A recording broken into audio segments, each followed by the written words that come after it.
Mother Redcap, a name applied to English alewives, wise women and witches. It was also given to familiar animals. One Mother Redcap was an elderly woman who lived in a village about 14 miles from Cambridge, England, who was known as a witch. She said she was endowed with her witch powers in circumstances reminiscent of the Devil's Pact legends of medieval centuries. According to an article published in the London Sunday Chronicle on September 9, 1928. One day a black man called, produced a book and asked her to sign her name in it. The woman signed the book and the mysterious stranger then told her she would be the mistress of 5 imps who would carry out her orders.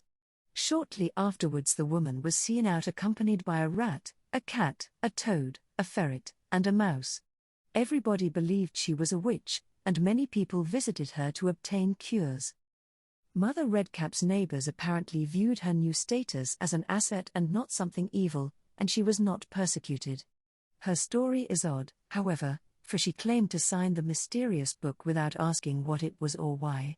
In traditional stories of the Devil's Pact, the person supposedly knows full well the terms of the deal, their soul in exchange for earthly gain, which places a moral burden squarely upon the shoulders of the individual.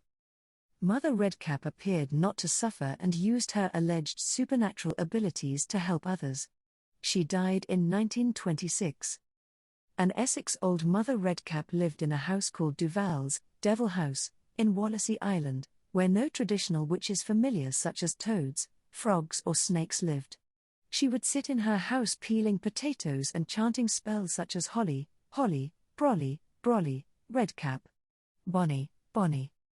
After her death in the 1920s, her house was haunted by the spirit of a familiar and people considered it dangerous to enter. If anyone did and stayed, they were assaulted by a mysterious voice that shouted, "Do it! Do it!" as though to urge them to commit suicide. Cows in the vicinity were stricken with mad cow disease. The house was bombed into ruins during World War II. In 1953, the ruins were washed away in a tidal wave.